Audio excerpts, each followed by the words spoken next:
the chopper, and some of its parts did not pass the test. The chain drive shaft there died many times, and then I welded it back together very crustily in a barn. So that's the main goal, is rebuild that much stronger. So instead of that 1.25" hex, I have some 2-inch solid bar, round. I'm gonna probably bore out the middle of it a little bit, but I have that. And then to go with that, I have this enormous bearing that'll fit this whole diameter.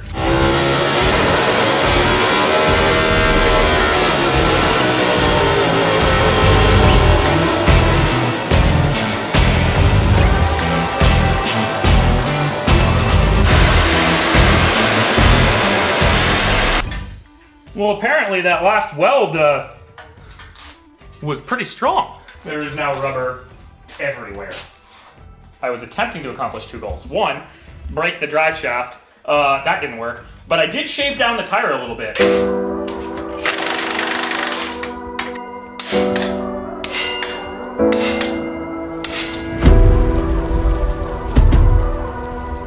Destruction. Indeed. I need something that's gonna go right up against this bearing. It needs to hold it together. Basically, I want to make it so this whole piece can just go and slide straight out this way. Now that I have a much better lathe, and with the new design that I'm doing, I think it'll be a lot straighter this time around.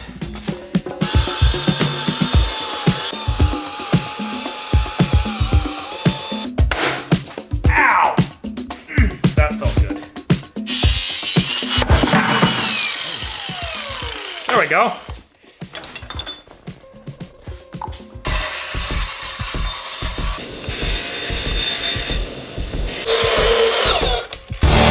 Gotta love just unceremoniously lopping off hours of work. It actually really doesn't bother me. I like improving things. Always make it better. Break it so that you can fix it better.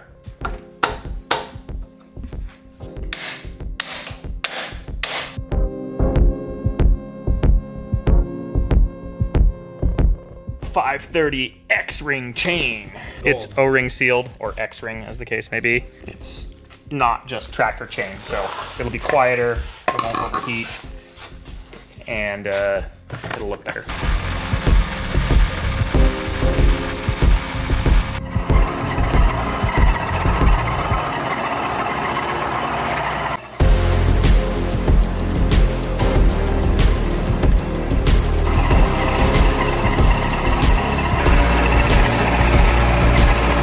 Got the little alignment pin, a taper for the weld.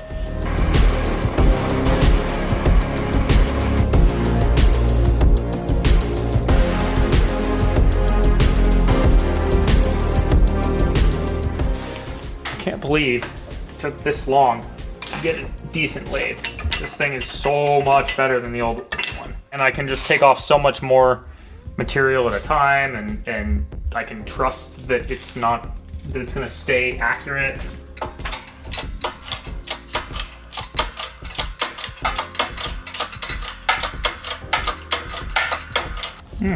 Very nice, very nice.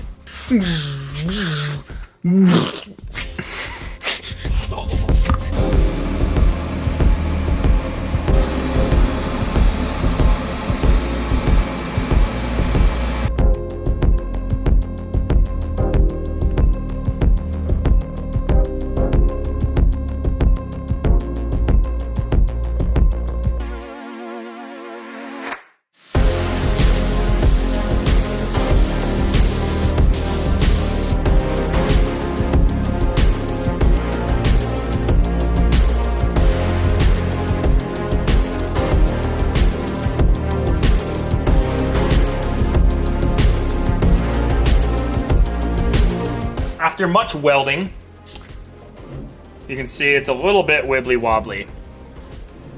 Not totally horrendous, all things considered, but I need it to be really close because this is only about 2/3 of a millimeter larger in diameter than it needs to be for the bearing. Basically, I've been welding on one side, trying to get it to warp in the direction I want it to. Because my theory is the colder it is to start with, when you heat it up and then add some weld and let it cool, it'll shrink more if the whole thing is colder. I don't know if that's true or not.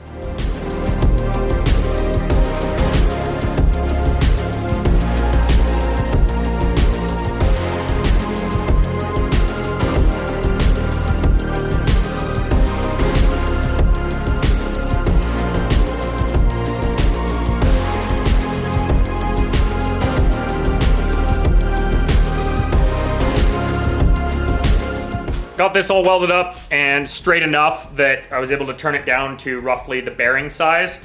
It's still a little bit tight right now.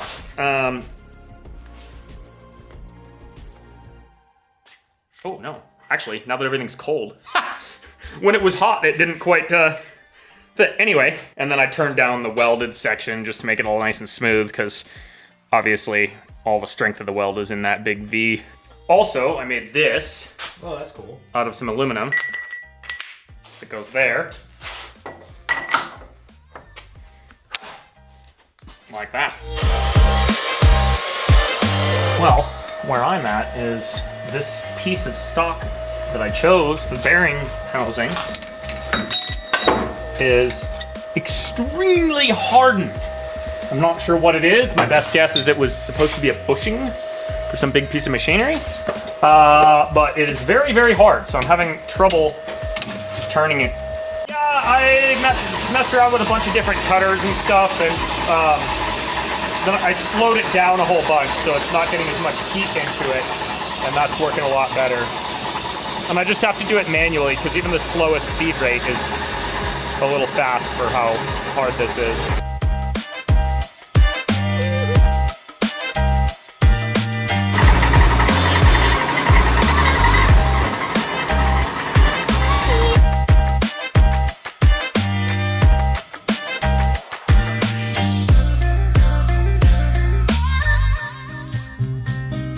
While we're waiting on some parts for the chopper, I'm gonna go ahead and get some work done on the Humvee, because we just got a super exciting new tool in the shop.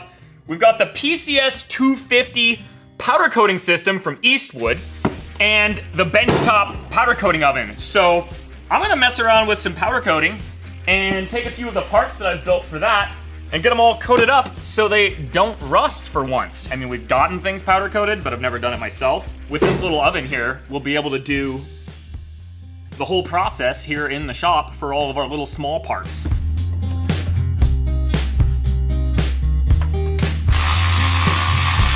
The hardest part of this whole powder coating endeavor is just gonna be getting these engine mounts out. If only we'd had this set up a few weeks ago when I did these engine mounts. Now, time to clean them up a bit.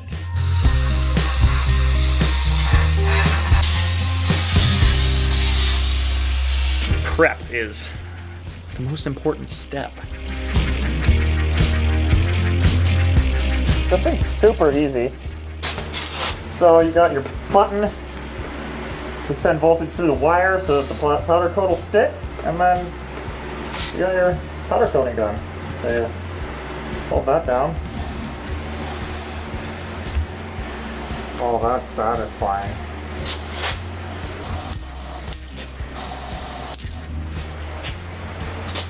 Get all that powder down in all the crevices in there.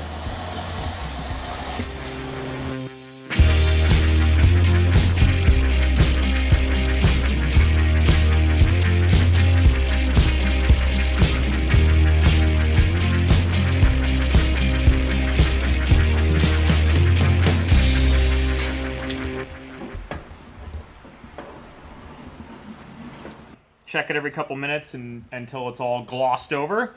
And then we set a timer for 20 minutes. And yeah, then it's done. How are they looking? Pretty good. Look, you can see in there they've kind of glossed over a little bit.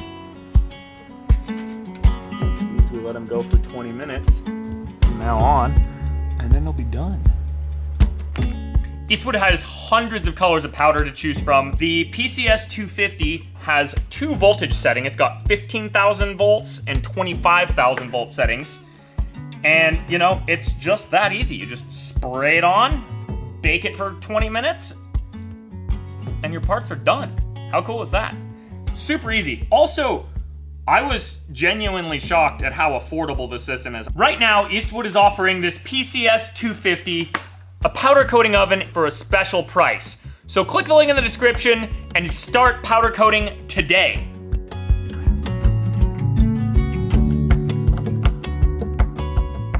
And just like that, while we had lunch, let them cool. Look at that. Powder coated parts. Got a little bit of texture to it, and it's kind of like black with like a silverish accent. Super nice.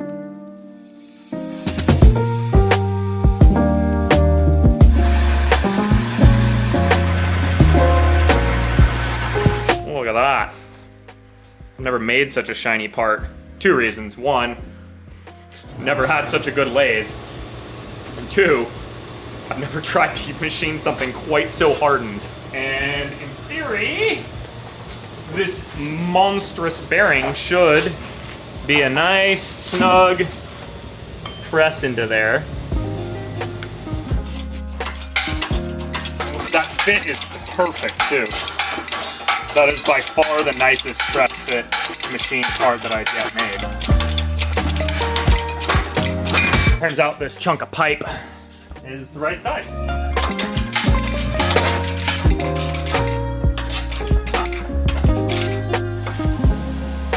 Very nice. I've measured, and between these 2 lines is where the sprocket goes to line up with the front sprocket. This inner diameter is less than this diameter, which is perfect because that means I can throw this back in the lathe and I'm gonna lop off all of this section here because I don't need that. It only needs to go to the outside edge of the sprocket. So I'll lop all of that off and then I'll machine this down to exactly this inner diameter so it's perfectly centered on there. Some weight reduction time. I'm gonna lop a bunch of pounds of steel off of this.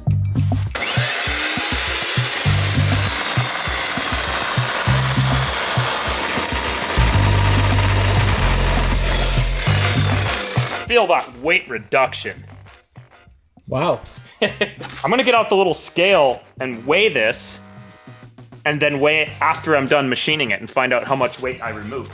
Currently, 7 pounds, 1.5 ounces. We have a 3D printer now, a Bamboo X1 Carbon. So to mess around, I've been printing little tail pieces for my electric hydrofoil board. So that is PLA. Dang, that printer has a nice finish. And also our printer can print 4 materials in the same print. So I made a visual representation of Shrek House. Oh no. Oh! That's terrifying. Shrek is somehow way worse when he's like half Hulk. Yeah, he's yoked, man. I think it should probably live over here. Yeah, he could live right there on top of him, on top of his own little... Wow. Wow.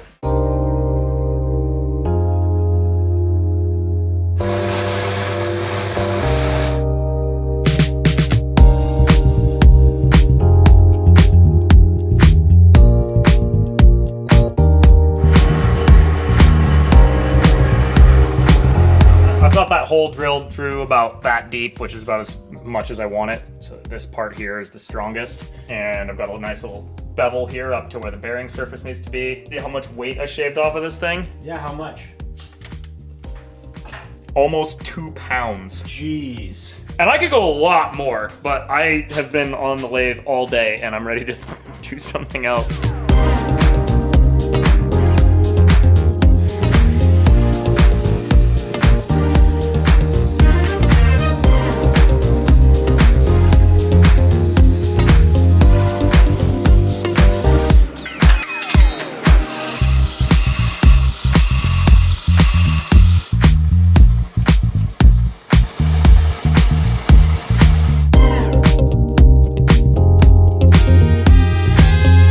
I have my flange for the sprocket, and I made it nice and snug, press fit on there.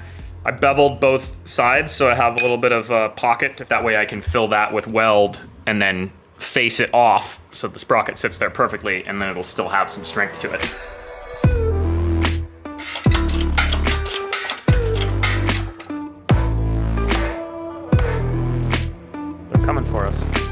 of taking a bucket of water to a fire. This time it's on the other side of a couple of mountains. I'm not worried about it.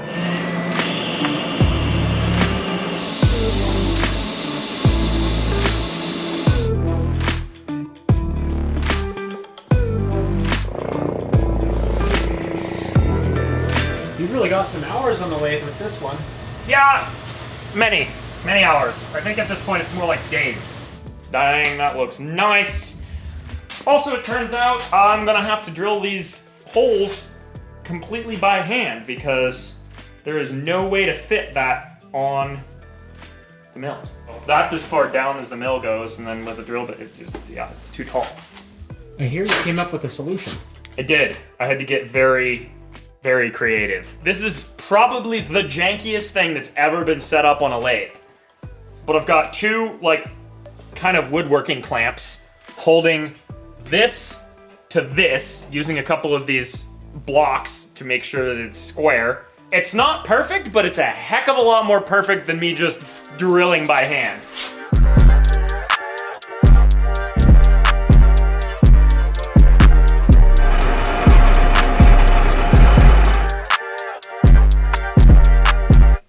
I mean, that's a solid ½ inch of threads. That'll definitely hold.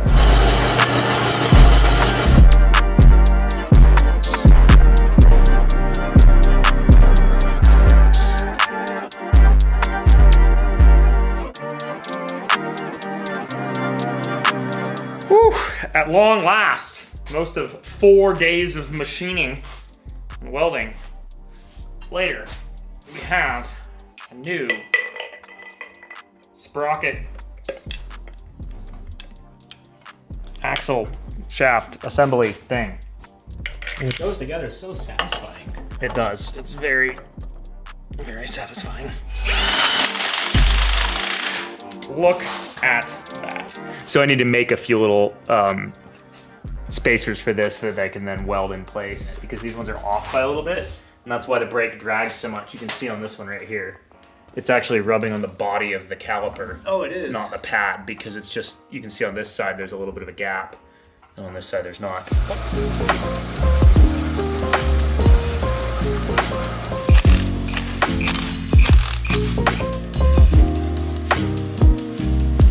Yeah, that's more like it.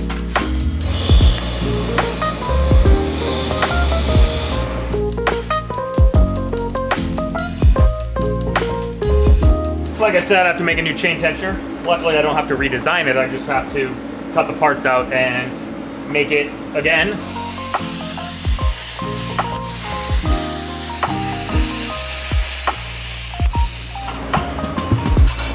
And just like that, new chain tensioner.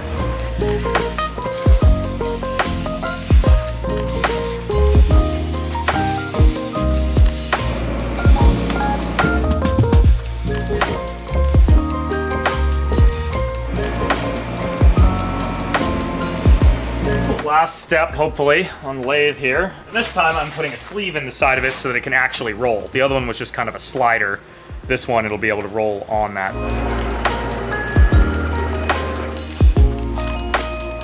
Now we got a roller.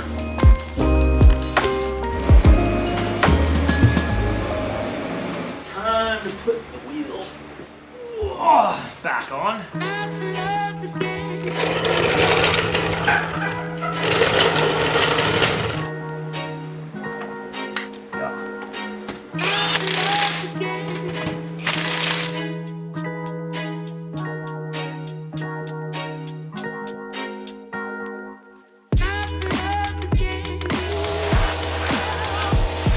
Look at how much rubber is caked on the inside. There's places where it's like probably almost a 1/4 inch thick.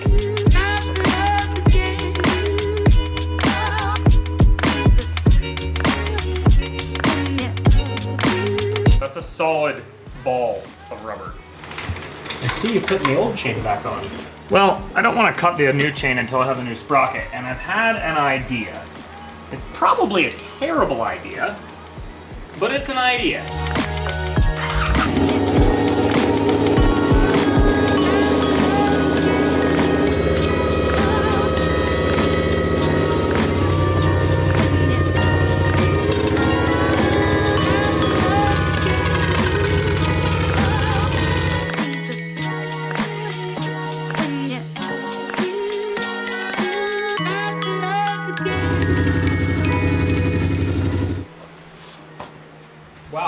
actually a lot of material. Yeah, we should weigh it. So I already weighed the dustpan first. That's another 2 pounds of rubber. Jeez. If you count all the rubber that we lost in burnouts.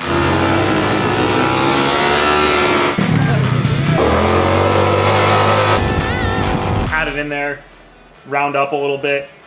10 pounds of rubber has been removed from that tire. Would you like some rubber spaghetti?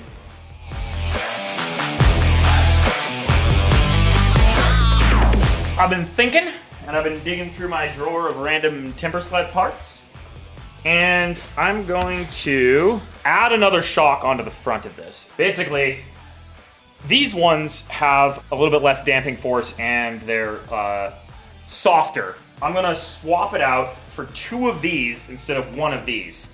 And I can run these at a lower air pressure so I can have a similar spring rate in the front because I don't want it to be too stiff. But then I can get more damping force and mount this in the same place on this side and see how it looks, and then take it for a drive and see how it feels. And if I don't like it, or if it doesn't make any meaningful difference, then I'll just delete it.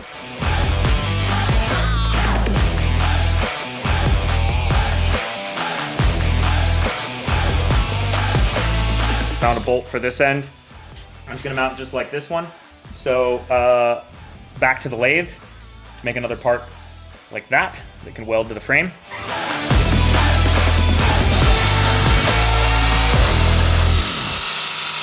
All right, time to cut out shock mount. Conveniently, I still have a file for it, so I just had to dig that up and cut it out.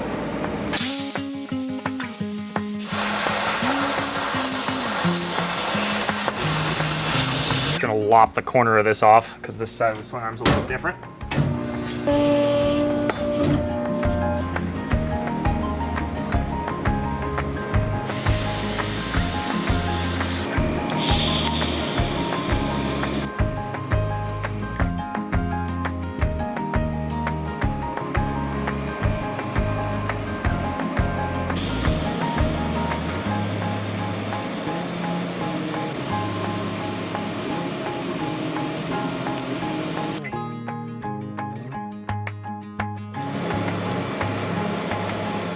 So nothing here is the final version, but just to get it together and test it, that'll do the trick. So we've got both shocks to the smaller, older style of timber sled shock. Unknown PSI in both of them, but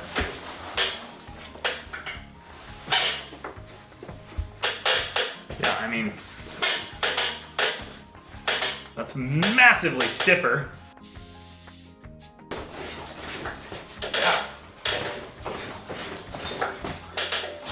That seems pretty solid, actually. I like the look of the 2 shocks. I haven't decided yet. I don't dislike it, but I'm not sure that I like it any more than what it was before. The way I built it, the rear has less leverage on the shock than the front, or in other words, it has less potential travel. I don't think I really need to go dual rear shocks. I think I'll stick with 1 in the rear, at least for now. And certainly, before I test it, I like to only change 1 major thing at a time when testing, so that you get better data that way. Alright, so you know how I just said that I prefer to change 1 thing at a time before testing? Well, I'm just gonna break that rule right now, and I'm gonna add in the steering damper as well, because I feel like both things are gonna help, but in different ways, so I should be able to tell the difference. Also, this one, if I want to test without it, I can always unbolt it. But anyway, so I just lopped off a corner of a failed bracket that has the right size hole for this. Right about like that.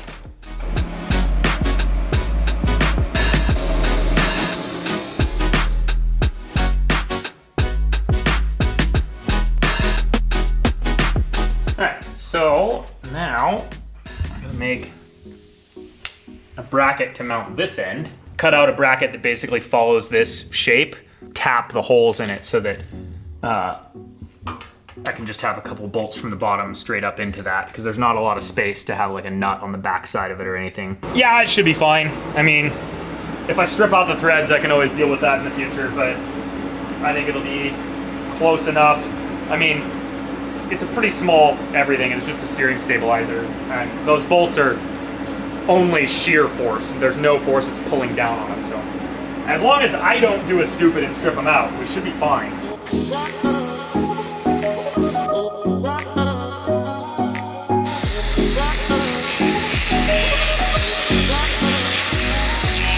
Now just gotta tap it. Oh no, look at that. One, it fits. Two, even if it didn't, it has a torque in it.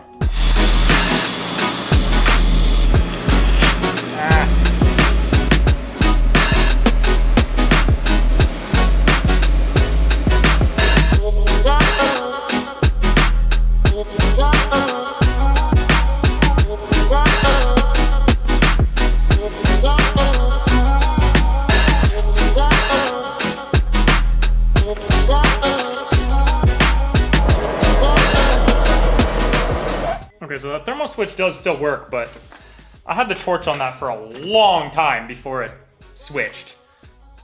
I feel like it was way hotter than it should have had to be. Well, I threw a fresh thermal switch in the radiator there. We'll see if that works, because that was a thing that failed at Sturgis, but it also could be a failure in design because the thermal switch is way up here at the top of the radiator. And if there's gonna be an air pocket anywhere, it'd be right there. So, I don't know, we'll find out when we test drive this thing shortly.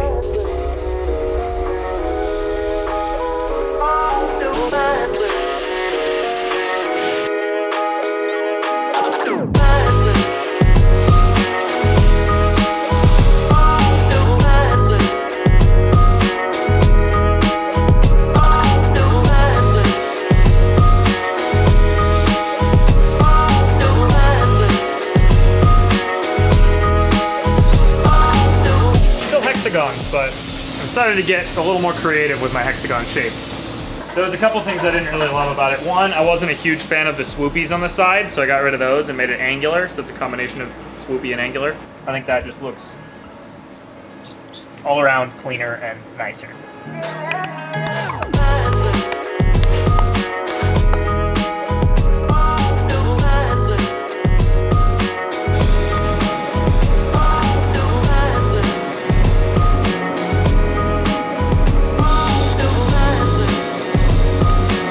That done.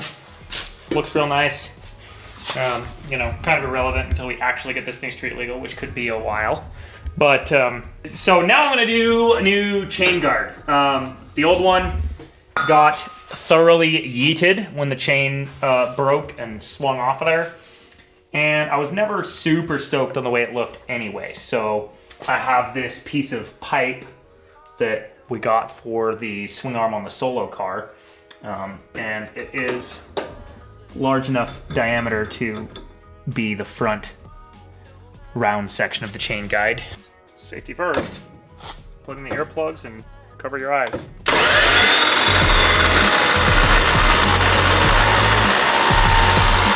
just barely comes through that, doesn't it, diameter-wise? All right, now yonder to the lathe.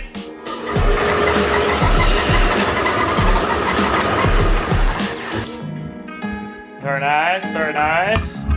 Hey, it fits perfectly over the camera lens. I think I will obviously add on to it this way. The last time I did this, I just kind of hammered it flat, which was a huge pain.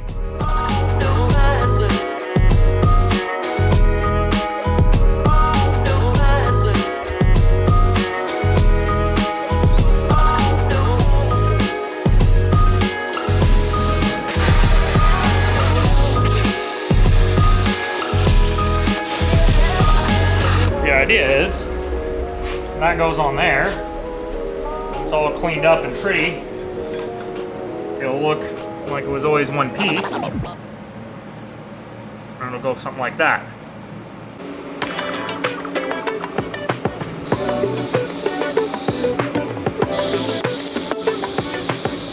prettiest weld, but it's all gonna get ground down anyway. As you can see, I cut out another one of these and then just lopped the edge off because I wanted it to be asymmetrical, because the bottom does not need a guard way back here, but the top, it's useful. Plus, it just looks cool. As usual, these hex sprockets are super inaccurate. I don't know why, but if you look at the teeth of them, or the points, the apexes of the, they're not even close to consistent. Like, you can see where the bevel starts. On this side, it starts right at the apex of the hexagon. And then right here, it's got like a 1/16 of an inch. And then over here, it's even more. So what I did last time and what I'm gonna do this time is just take this, put it on a piece of hex shaft, put that piece of hex shaft in the lathe, and then turn down the other side to this diameter to make it right, because it's just not close enough.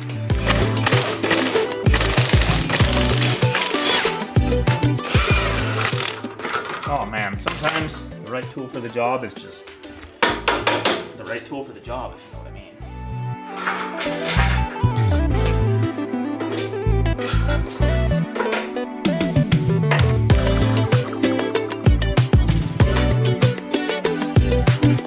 For every problem, there is a solution when you're a hoarder. Seeing as how it takes a while to get to town and the store, I'm just gonna take this one and turn it down to fit inside of this sprocket.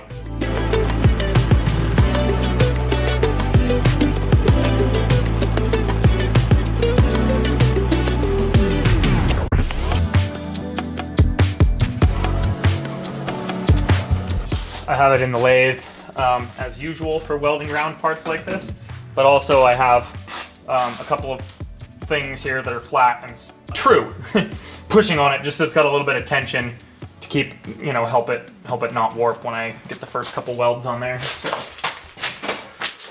always good to have a little bit of that. Man, it's windy out there. Ooh, it's stormy. It's storm.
As usual, when welding something, while it's rather snug on another piece of metal, it tends to get a little sticky thereafter. Ridiculous. I've never found out exactly what it is because I've never measured it, but there is a point at which pumping a jack handle faster actually reduces its effectiveness because the fluid doesn't have time to flow into the cylinder that it's being pumped out of. So there is a frequency of maximum effectiveness.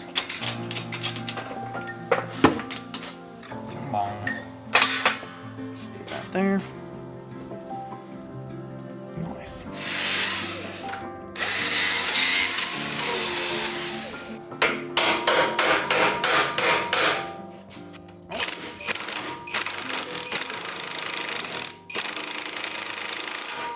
Third time's the charm, that's what they say. Oh man, oh.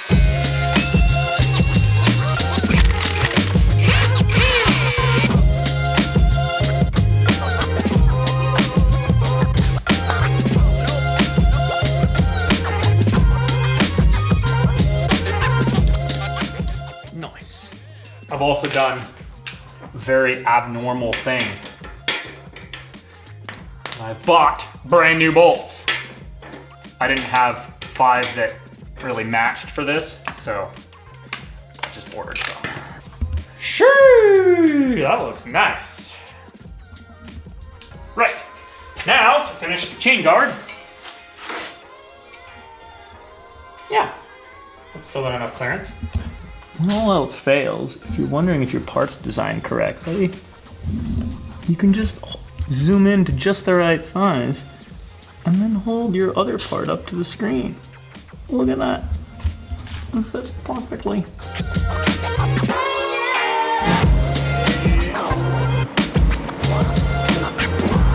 It's still August. I had to put on a hoodie. It's kind of chilly today.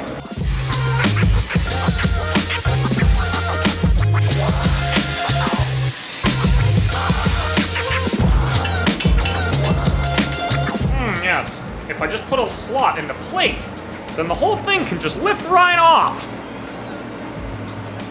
That didn't occur to me either. Looking at just that part by itself. I mean, yeah, it works great on this part. That just slips right on there.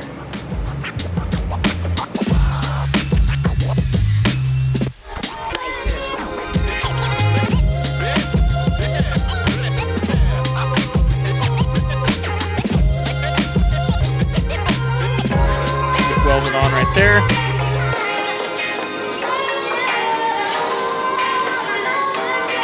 See, those are because this is set back from this edge. So now, I can remember how this fits on here. See? Perfect fit.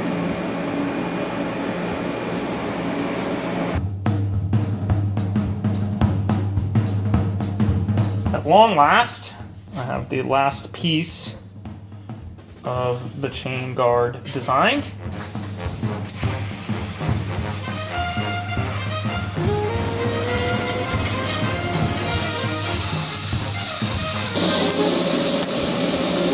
More beef and much prettier as well. It's always a good day when you can make something beefier and sexier at the same time. Dug out one of the cutouts from right here and welded it right there as a little spacer for that section. All right, go ahead and finish welding it and then I can just bolt it on and then it'll be ready for a test drive.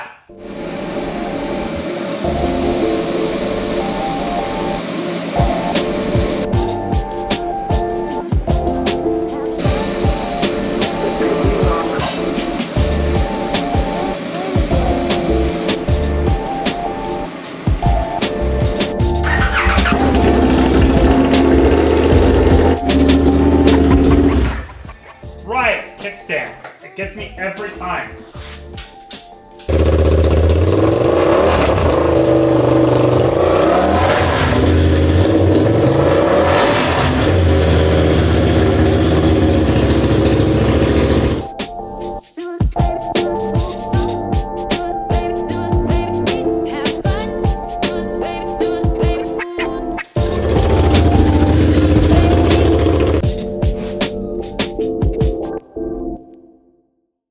Ready for a test drive, Einstein?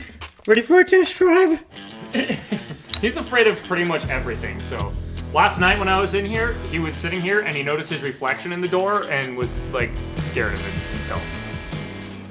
I think somebody found their reflection. Anyway, time to test all the new things and see how they worked. Right, Einstein? Time to test all the shocks and the shaved down rear tire and the new chain system, and I also found the old hand guards from this KTM and bolted them up. And we've got the steering damper all hooked up and working, so it'll be interesting to see how that does. I don't think I'll really be able to feel it most of the time, but what made me think of putting it on there is when I hit top speed last time, around 70 miles an hour, roughly, it wasn't just hopping straight up and down. Like, up till the top speed, which now our top speed is theoretically much higher. Until that point, it was just kind of bouncing straight up and down. But for some reason, when it got up to top speed, the front started doing this as well, wobbling side to side. No idea why, but I thought a steering damper might help a lot with that. Most of the time you won't feel it, which is exactly how steering dampers are supposed to be. So anyway, let's go test it all out.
Oh man, so much better.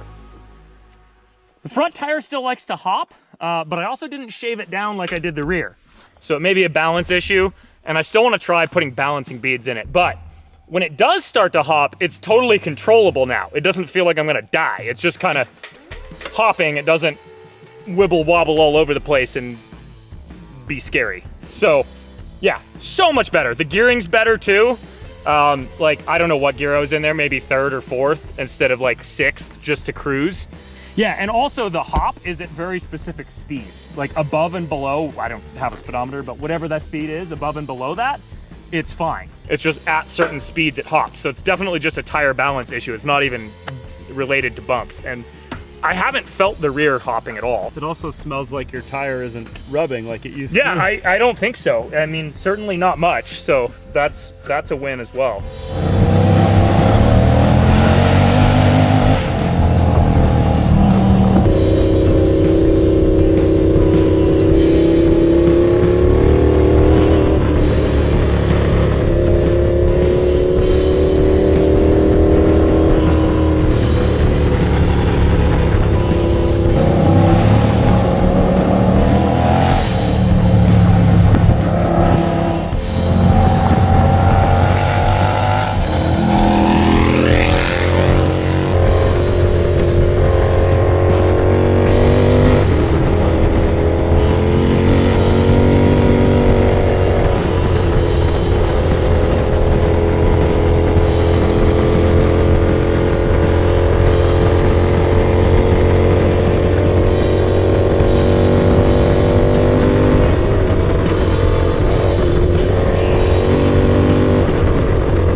definitely look really comfortable there.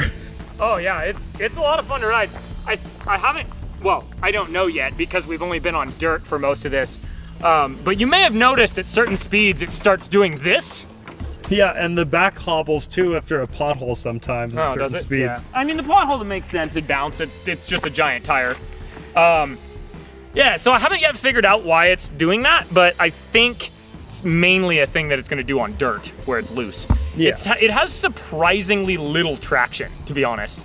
Like, it'll break the rear tire loose in like third gear on this gravel. Like, you'd think giant truck tires made for off-road, good grip on the gravel. They're at like 5 PSI, right? No. There's just so much torque. It'll just zap! Like, coming out of that last corner, I was drifting a little bit, as I'm sure you saw. Yeah, I saw that. We call it the monster chopper. Yeah. That thing, like, Bob, like. Oh yeah. So I'm coming up, and all you can see from up there is just the front tire. Yeah. And I was gonna joke with you guys, because I'm like, wow, that's so random, this big ass tire sitting here on that truck. And I was gonna joke that, hey, that ain't gonna fit on the Maverick. Yeah. And then I'm coming up, and I'm like, no, there's more than just a tire. Yeah. No, it's a whole bike. Yeah. Isn't that nifty? They're 46s. Yeah. You guys just like have nothing better to do? No, I'm just kidding. Well, we have a Nothing YouTube at all. channel, so Oh, that's, yeah. we just build weird Dude, stuff. no, it's cool. Yeah. Though. Thanks. I mean, Yeah. No, it look rips. at this freaking holy smokes. Yeah, on this dirt here, even on the like hard pack stuff where there's more traction, it'll spin the tire all the way through third gear. So Really?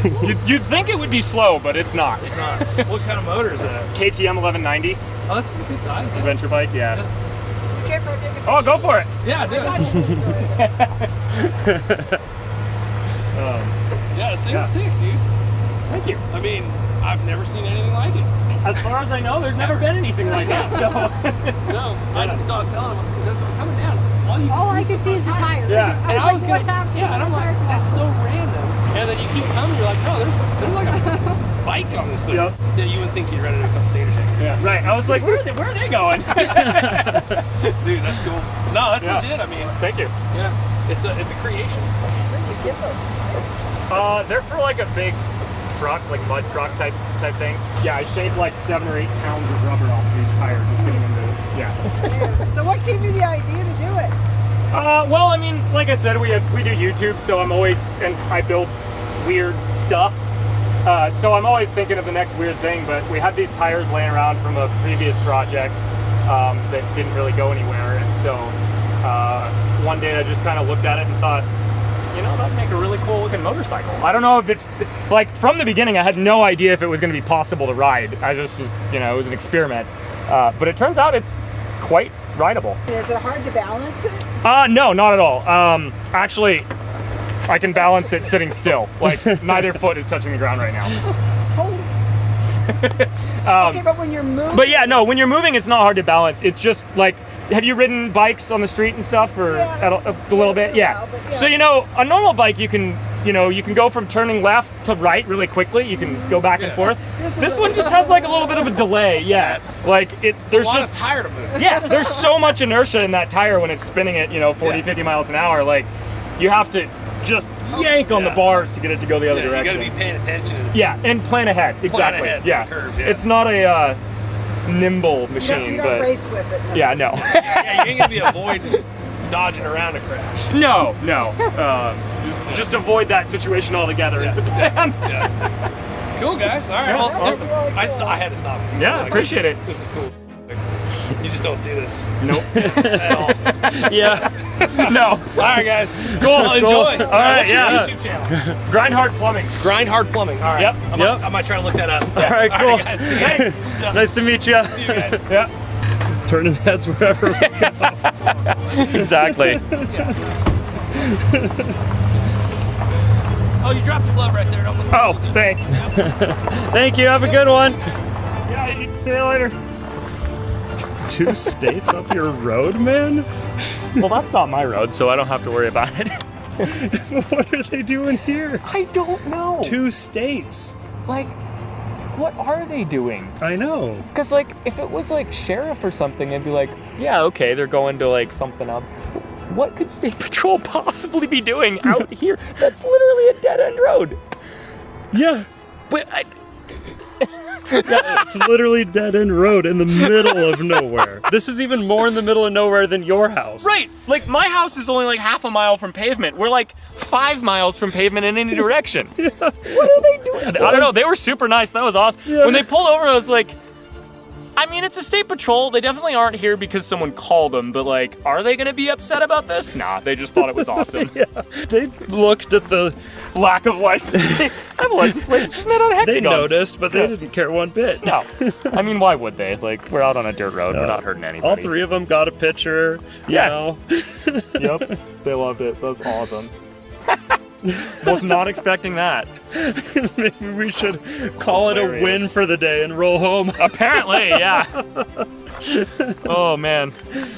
Yeah, it's crazy how much power this thing has and how little traction. Mm-hmm. I would not have expected it to be able to do a rolling burnout at like 40 miles an hour in 3rd gear. Yeah, I like how you told the officers that as Yeah, well. I mean, what are they gonna do? We're on a dirt road. I mean, What's everybody done is breaks done. traction. Should I send Steven this picture? He's out hiking right now and just not give him any context. Yes, that would be hilarious. It's just so premium. Oh, so funny. I knew we were going to get some good pictures today, but I didn't know we were going to get one that good.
little death wobble situation. Yeah, I haven't figured out what that wobble is, like what causes that yet. There's a certain speed where your tire just changes shape entirely. Yeah, I think next time I'm gonna run higher pressure and try that, because I haven't.